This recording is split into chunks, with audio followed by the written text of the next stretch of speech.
But let's get stuck into the footy, shall we, Kingy? Because it was an epic ANZAC Day clash at the MCG that ended in a draw. What was your first thoughts? First thoughts were, what's happened to Collingwood starts? They're giving up 6-goal starts quite regularly now. It's unlike them. When they were putting games to bed early, last season, particularly when they were hot early in the year. Well, they trailed by almost 5 goals at the late in the first quarter. I thought, geez, this is nearly over, And they somehow find their way back in. It was a cracking game to watch. It was very entertaining. The second half, the ball was zinging around up and back. But I think the one thing that does take you, and I've been hard on the Bombers, called them a mess a few weeks ago. Their clearance game, we've always talked about. We've separated that from the discussion. And again yesterday, they were so good. Plus 17 clearances on Collingwood, and the scoring from clearances was just ridiculous. 6 goals, 7 they kicked. That's so I went back and had a look at some numbers. So that's their top 12 performances in the last 5 years. Is that right? 43 points. They've only had 3 better scores in terms of clearance differentials. So I think they were plus 34 points. In the last 5 years, they've only had 3 better games than yesterday from clearance. So you have to accept and recognise what they're doing in their squad special. Well, we saw them get smoked only 3 weeks ago against Port Adelaide from stoppage. Like their centre bounce was a mess, 16 to, might have been 19 to 6, I reckon, from centre bounce. So what they've done since then, I don't know if you've got the centre bounce attendances in front of you with your little sort of extra stats that you get a hold of that no one else does.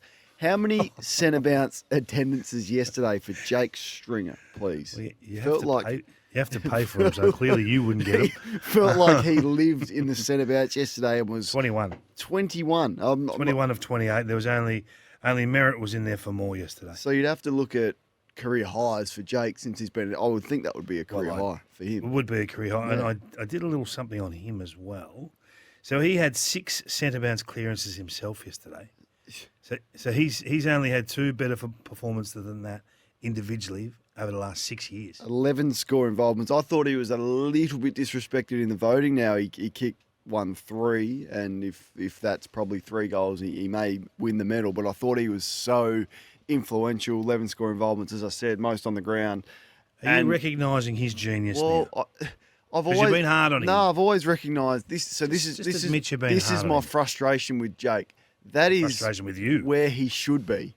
But he hasn't been physically fit enough to be able to do that consistently, which is why he's let his team and his teammates down far too often. If he's been fit, if he's prepared himself for the way that he clearly has this year because he's hungry, he's out of contract and he wants a new deal, the results would have been stunning. But you got to give him his credit when you do, because I have been hard on him. I thought he was enormous yesterday, and I think that's one change that they made with their centre bounce setup, along with Durham, who's just been enormous. Just love him and Caldwell, the aggression. Parrish maybe a little bit more out, and led by Merritt, who we always sing his praises. I wasn't sure about the 2 rucks, and I'm not sure where that sits. I know you said Draper would get the nod. I thought Goldie would. Draper started in there. I thought he was probably the better of the 2. So whether they can carry the 2 rucks going forward, I'm not sure. But I think we do need to give the Bombers credit, because they've been a resilient group. Challenged last week in Adelaide, hostile environment win. Challenged yesterday after getting the momentum early and hold on against a very good side. So, yeah, it just appears to be a bit more of a resilient group than we've seen in the past from the Bombers. So the major matchups in the ruck, right? So Draper versus, Draper versus Cameron, 8 scores to 2 out of stoppage, and Goldstein versus Cameron, 3 scores to 1. So they probably made the right call, because Goldstein they definitely made the right call. Goldstein had been in better form coming in. So if you're picking on form, you're giving him the nod over Draper. But Draper yesterday was so influential. So it's a good discussion. I think that just looking at them yesterday, it's almost like Brad is, and we're outside looking in. So don't come too hard at us. It's almost like he's still trying to move a few magnets around to try and see and explore what guys can be. The move of Martin to half forward, rolling up as an extra midfielder in the last quarter was significant. I thought he was outstanding, and it makes me think: is he actually a centre forward player? Oh, of course he is. He is. Of course. Well, he kicked 19 goals he kicked 19 goals from the wing last year. I mean even more forward. Well, maybe. Yeah. As you so that that is where I want the best ball users getting the football in the front half.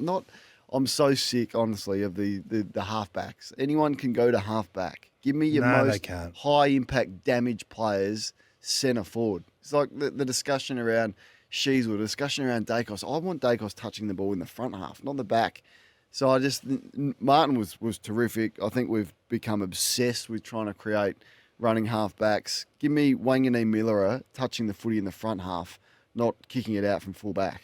I've been trying to get him in the midfield for weeks. So who do you? All right, just a challenge. Mind's eye. Who do you reckon had the most disposals in the forward half yesterday for either team? For either team, I reckon it'll shock you, and I reckon he's playing this guy perfectly. Merritt, Jay Gresham. Yeah, he's playing. Gresham had 15 touches in the forward half, playing as that high, coming up to the back of stoppage. I thought he was really clever. But that first goal, you have to watch it twice. You have to slow it down and work out. So he's on. Nick Dacos has nominally got Gresham, and he just slides forward straight away. So clever, and I think that Brad's working out how to use him. So we've got in motion what we're doing with Nick Martin. I think they're getting more out of Andrew McGrath right now than they've ever got out of Andrew McGrath.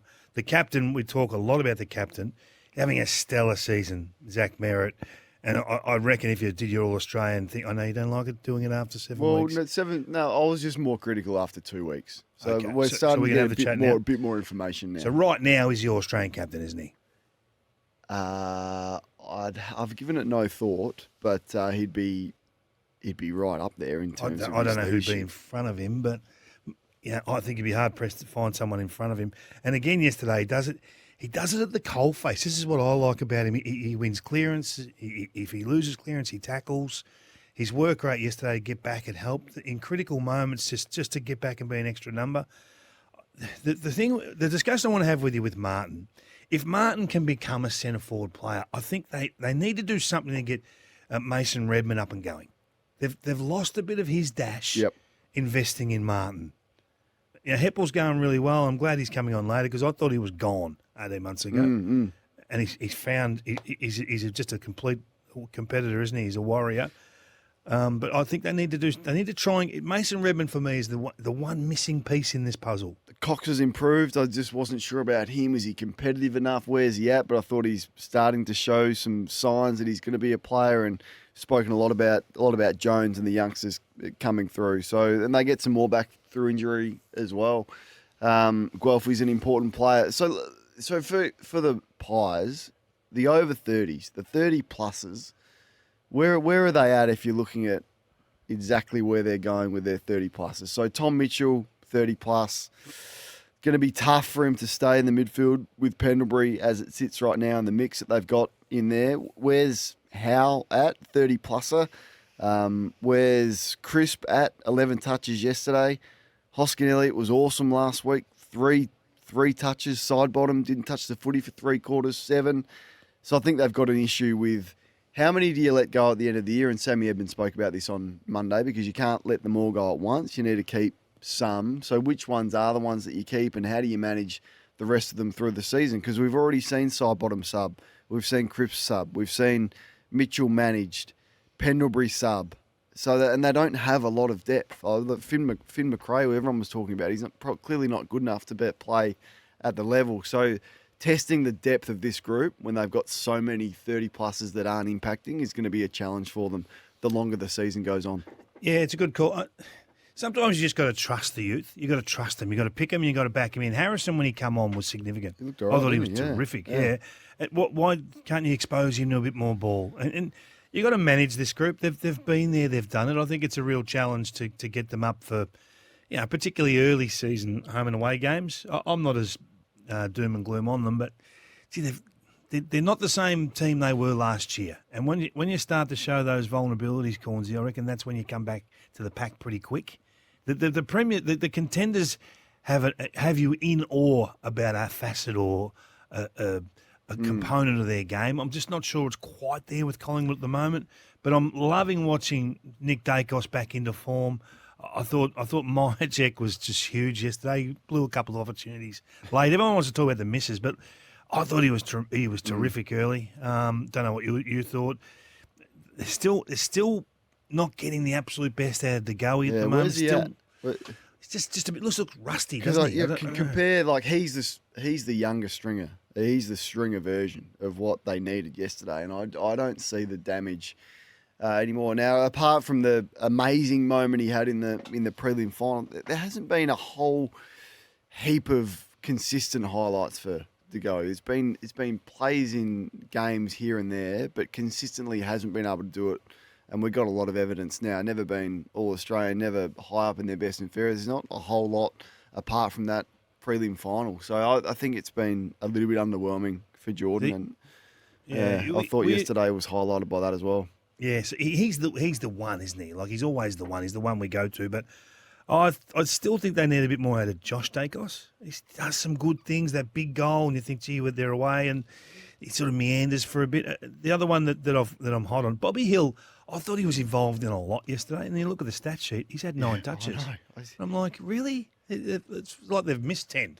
But so it was huge the week before. So we're not being overly critical. It's just hard to place where they're at. Are they absolutely a contender this year? Is it too early to have those discussions?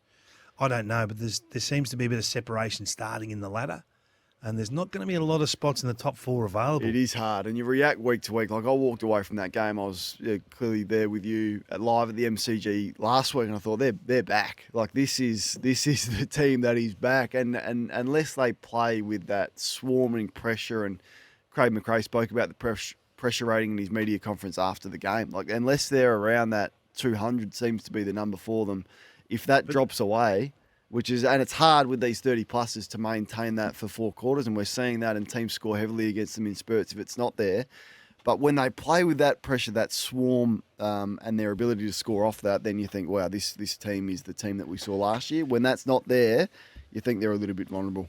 Yeah, I did some stuff for Crunch Time tomorrow, actually, on pressure. I've just got to finish the last bit off, but I think there's a bit of a myth about pressure that I want to talk about tomorrow. I just got to finish it off. But in that 20-minute, 25-minute window, end of first quarter, bulk of the second, when Dacos got involved in the game and they went on that 5-goal run, they missed a lot of opportunities. They could have been an 8-goal run.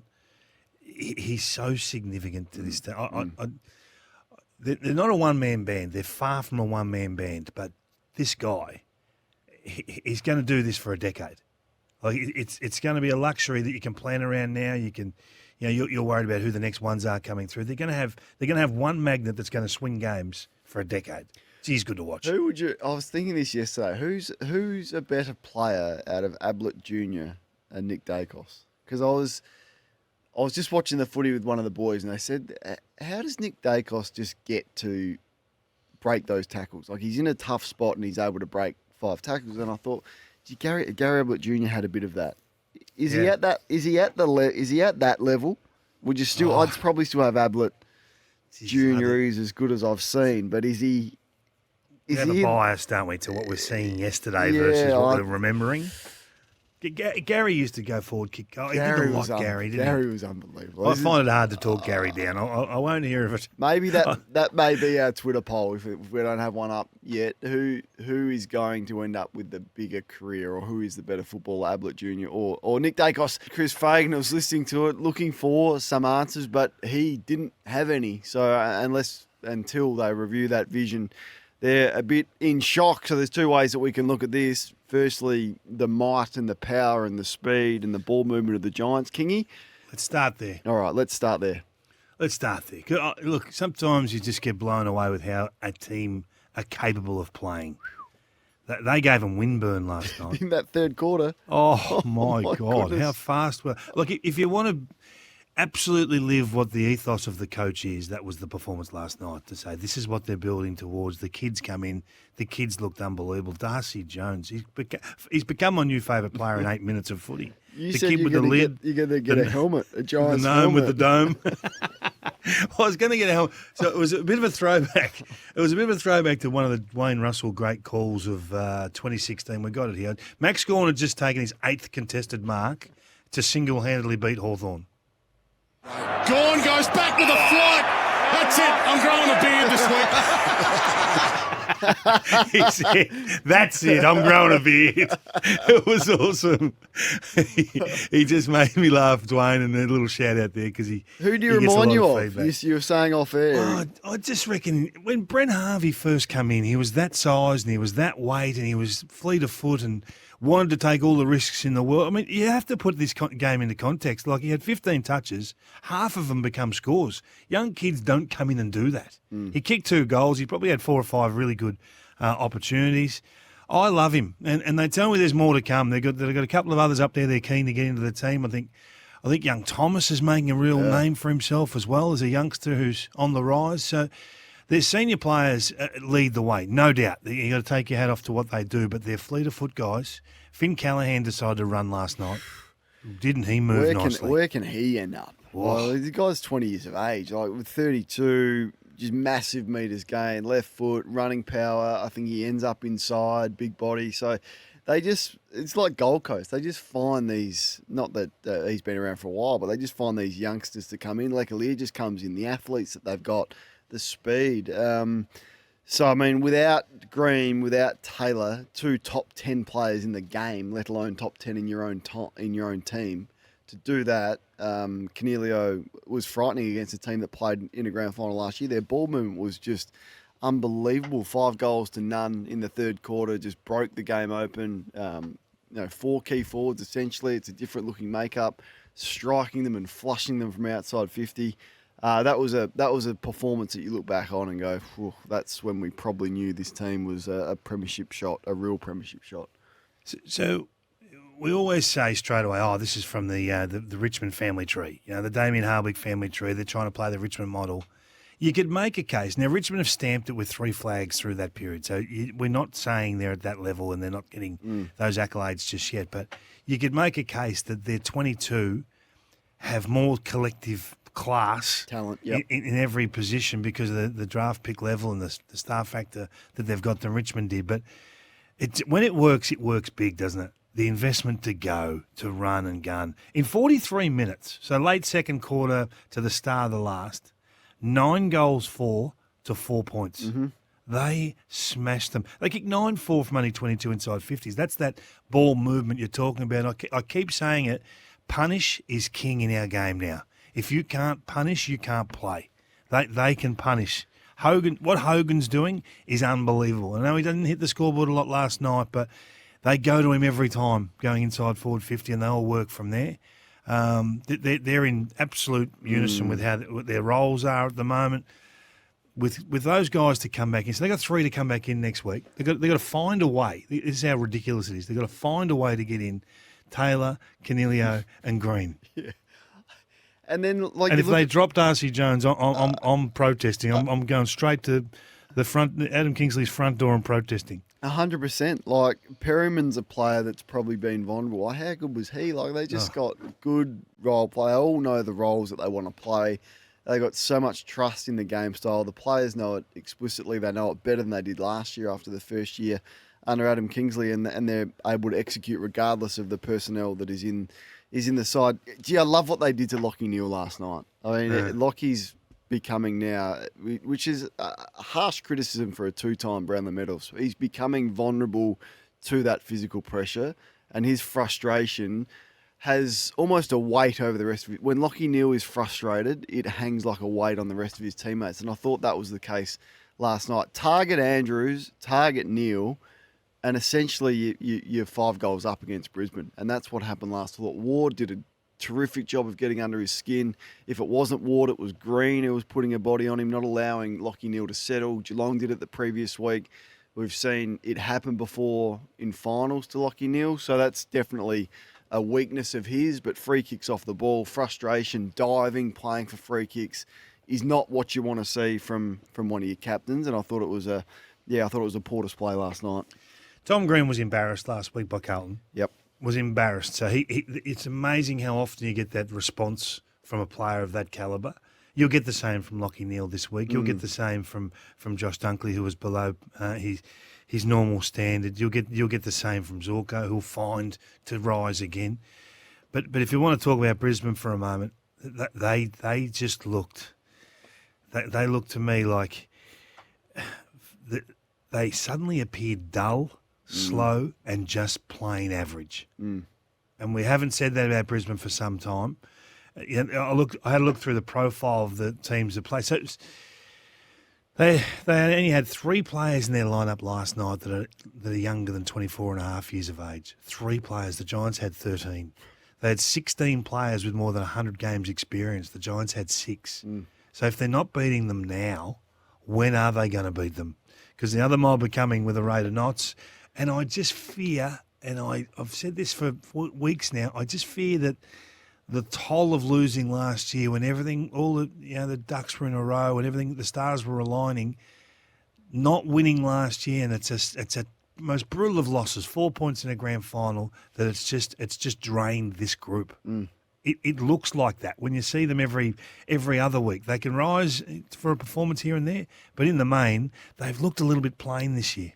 Definitely, and they've had goals scored against them. Look, the thing that you could say, they've played really good opposition. Like they have. They've played Carlton, they've played Fremantle, and you can take what you want for Fremantle and where you sit with them in the competition. But they've played Collingwood, they've played Melbourne, they've played Geelong and GWS. Like that's good opposition. No one, I don't think, has had a harder draw than that. But really, if they're not finishing top 4, they're not winning it, and they can probably only drop 2 more games not to make top 4. So it's a long way to go, and you can only drop 2 games, and then that is it.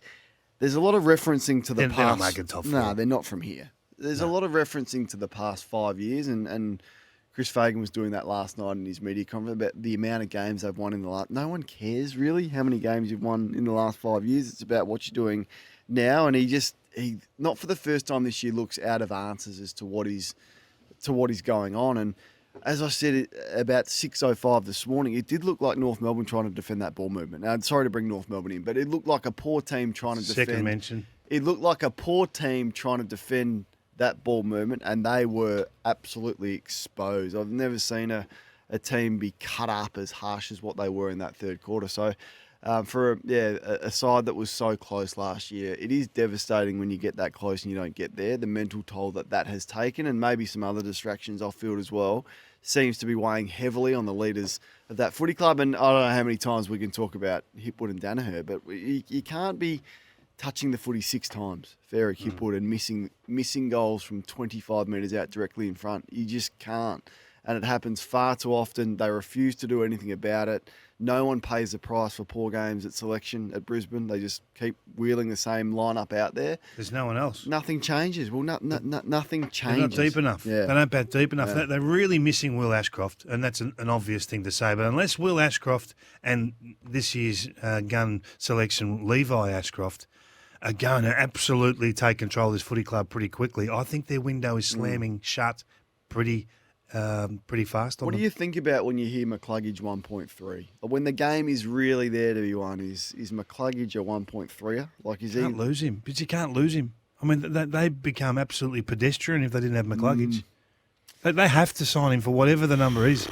You can't let him go, Cornsey. Can you see a world in which Brisbane contend without McCluggage? When the game is on the line, he's not one for me that I'm looking to and saying, gee, didn't he stand up when we were really under pressure? And you can't let him go, it's great when it's on his terms and things are going well and the ball movement's there and he's getting on the end of it. When the game is genuinely up for grabs and you're under serious heat, I don't see him You're my list man. You're my list man, yeah. Cornsey. Yep. Keep him at whatever cost or let him go. There's a price. There needs What's to be the price? I wouldn't pay him any more than $1 million. Well, you might lose him. Well, and you've got to be prepared for that. Like Geelong, you've got to be How prepared. can you prepare for that? The Geelong were prepared to lose homes. There's a number, there's a figure, and if the figure gets ridiculous, you've got to be prepared to walk away. It's for Grays.com, Australia's leading online auction marketplace. You've sucked in Eddie to send you a photo of the car as well. Oh, beautiful. Didn't know that had come through. Hang on. Forgetting the gun. I'll tell you who's in the gun, Kay Corns. That's just come through. Oh, there it is. Oh, my God. A nice vehicle. A nice, safe, it's something that someone over 80 should be driving. And not over 80, over about 8 Ks an hour. Have a look at it. A nice, safe, reliable vehicle. I'll forward that to our boys No, here at that at won't the be back. going anywhere. Yep. That won't be going anywhere. All right, who's in the gun? I was going to ask him a price now.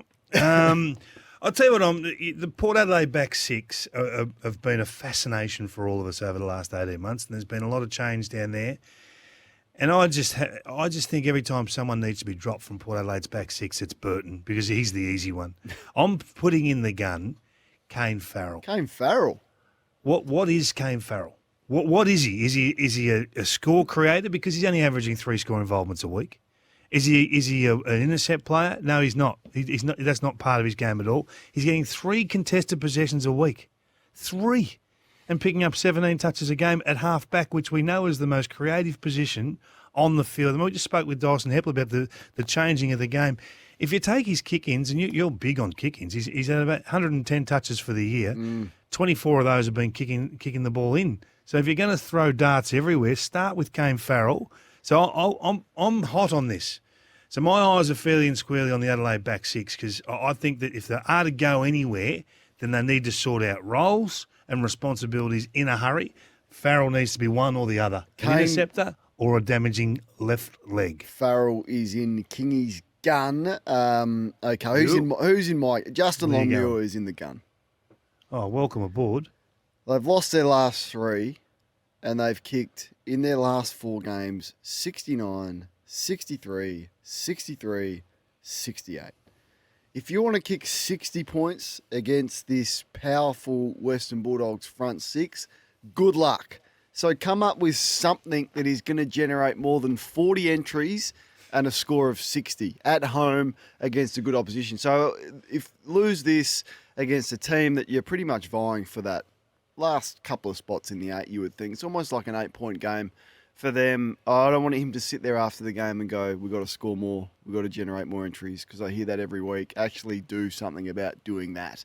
And whether that means you've got to take a few more risks in order to perhaps turn the footy over, I don't care. But I want to see something better than 60. You're going to have to try and kick 90 points this week to beat the Western Bulldogs. I like it. Well, good Goodness on you. me. Goodness me. He's got some talent to work with. This is what frustrates me about Fremantle. I think they've got a very good squad. Their back 6 is elite. Yeah. So just trust them a bit more. Play a bit more freewheel. GWS, right? They're prepared to be scored against because they want to go flat out with ball in hand. I'd like to see more teams try that and just explore their scope. All right, 1300 736 736. Who's in the gun? There's a lot of people questioning. Wendy's just texted through. She's asking for a photo of this car. No. What does text? No. Wendy. Don't. I need to sell this. What were my legalities here? Am I allowed to text? No, because number plates, and I need to on-sell this. There's no number plates. No, Ed knows what he's doing.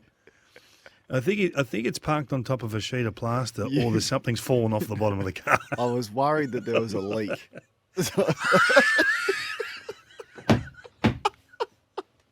I wondered why there was a sheet of plaster under the car.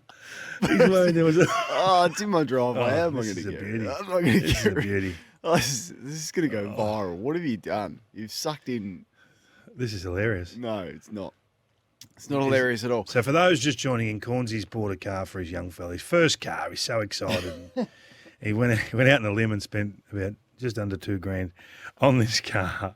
It doesn't go more than 30 k's an hour. It now has a transmission issue. He's bought him a lemon, and he's going to leave it with him. He spent the man's on 1.5 years. No, that's not true. It's just fallen out. You can actually see the cash coming out the front door in this photo here. And you bought him this. You bought him a car that seriously, I don't think my grandmother would have a car like this. What year is it? It's an 03. It is not an 03. It is an 03. Yeah, it's an 03. It is. All right. It's hasn't done many miles, and it's been in the family, and it's sat in the driveway for a couple of years. I thought it was a good idea. Been in the family. It's been in the Rockefeller family about 1820. Right call to rest Harley Reid? Yeah, I think so. And one is just to temper the media storm over there. He's doing a great job, Harley, in handling it all. But I think at some stage you need to just get some relief from it. He's playing beautiful footy. By all reports, he was saying, no, I want to play. I'm not sore. I want to keep going. But they want him to be a great player for the full season and for a decade to come. So missing a game or two here won't hurt. Did you see the back page of the West Australian this morning? Yeah, I did.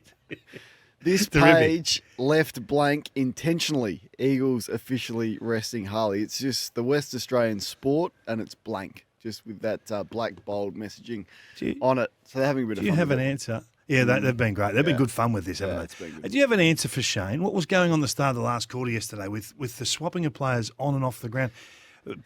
Cox come on, Parrish come off, Yeah. and then they had to reverse that. I've never seen that before. I thought you could start with whoever you wanted on the field, and it necessarily didn't have to be adjusted through the interchange stewards. Don't have an answer for that. Obviously, you need to make sure in play that that's happening in the right way. But I wouldn't have thought they would have had time to submit. So I don't want to guess. Yeah. But Well, it's I'd be guessing if I gave you an answer. Yeah. I've never seen that before. something to do with the interchange Strange. and getting the right players out there. And it's pretty important as a player to look at the board and work out where you are positioned on the board before you run on and off the ground. So maybe just an error there. Is it worth talking about the game on? What are you laughing at? People are coming at me everywhere to upload this photo. You can Google it. It's just a Mazda coming. 323 I can't type any quicker from than this. It's coming. 2003. You can It's coming, put a guys. put a new version of the car. It's coming. No, it's not. The Friday agenda is for Signet. Power every moment with a Signet power bank. Do we want to talk about Wednesday night's Boarfest or not? Yeah, we do. Do we? Ballfest. Why? Didn't enjoy it? Nah, it's terrible. Terrible game of football. It was you a didn't get anything out of it. shocking game of football. No, I didn't get a whole lot out of it at all, actually. Did you?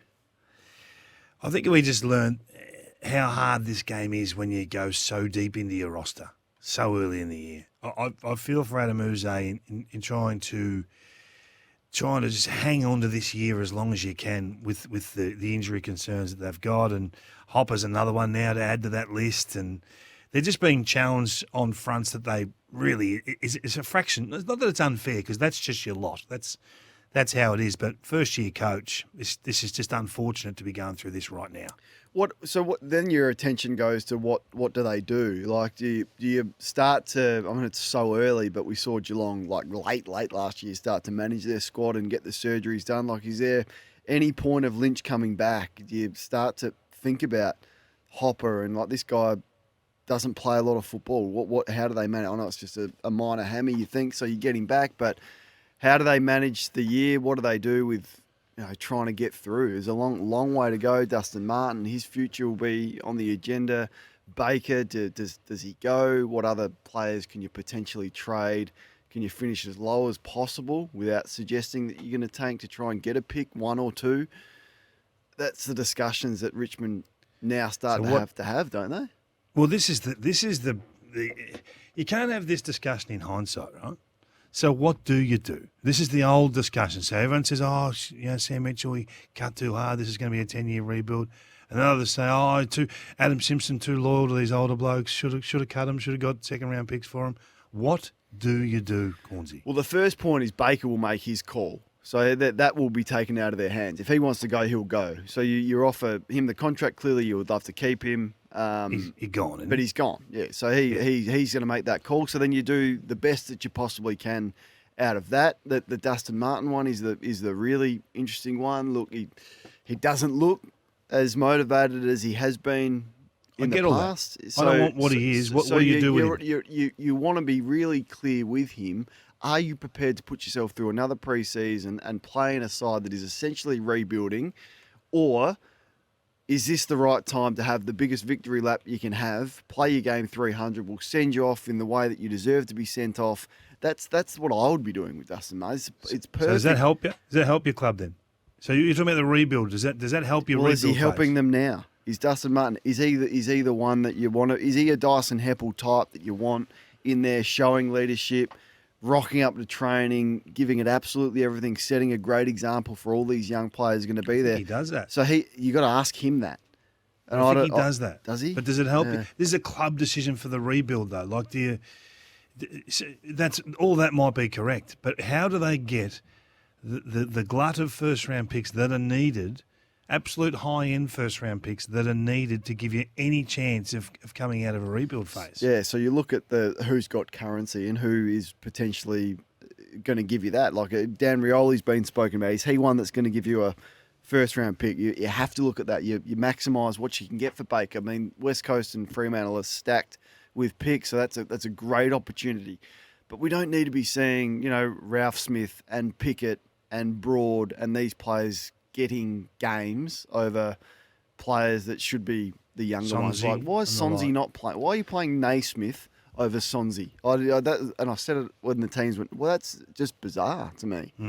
Well, it doesn't make any sense. Naismith's a journeyman ruckman who's not going to be the future of your footy club. Sonzi's a pick that you've had, and they kept spruiking about all those picks they had in the top 30 of that draft a couple of years ago. He's one of them and had been okay, but you're playing Naismith in front of him. So anyway, Tigers fans, they get a bit touchy. But no, well, I'm not worried about the fans getting touchy. Let's talk about the rebuild. This phase, which I think is the toughest phase of the lot. How you actually set for a rebuild. Are you purge rather than support? I'm purge as much as you can, because you've got to look at it as a 5 to 6 year window. It's not, all right, what's next year? How do we get better? That's not the discussion for Richmond. It's like, so we win 4 games this year, we get a top pick, then we trade a couple out, we get more picks, and then you build and you play those games together over a 5-year period. That's the discussion we need to have. It's not going to be a rebound quickly up the ladder for Richmond. And how you deal with Hopper, he's got a long time left on this deal, and you just got to learn from those mistakes that they have made over the journey. But it's going to be punishing. But as all Richmond fans can cop it, because they've had the success, and everyone would love to be in their position that they've seen that success in the last 7 years. It's been a great ride for them. Now it's about a bit of pain and enduring that. A lot of feedback. This photo's gone up. A lot of feedback. Graham Corn's Toyota. Is that still a thing? It is still a thing. He doesn't have much to do with it anymore. Well, much to do. Did you ring him and say, listen, your favourite grandson is getting... Us here at SEN have great supporters of our programs, and I will be going through them. And Morn Team is one of them. DT at Morn Team has been very helpful. They are great people there. My first mistake was not going there first. Why did you not do that? I don't know. The retirement home wasn't the place to start. No, so if you're looking for any help, anything vehicle related, and you live in Adelaide, Port Road, Morn Team, go in there. They got Kia, they got Ford. They will sort you out. And that was my mistake. I will be going there. And before we leave this game, can I ask you one question? What did you think of the tag of Pickett on Petrarca? Liked it. Now we're seeing more tagging on Petrarca, aren't we? Yeah. Now Pickett is a player that's frustrated me. I thought, why are they playing him? But the actual tactic of doing it, we're seeing it a bit more, and I like it. And you and I have argued about this for years. You didn't rate taggers, you didn't like them. You thought they affected you. They thought you affected your team structures, and now you love them. Now you love them. You're back. Well, I've seen the ratings.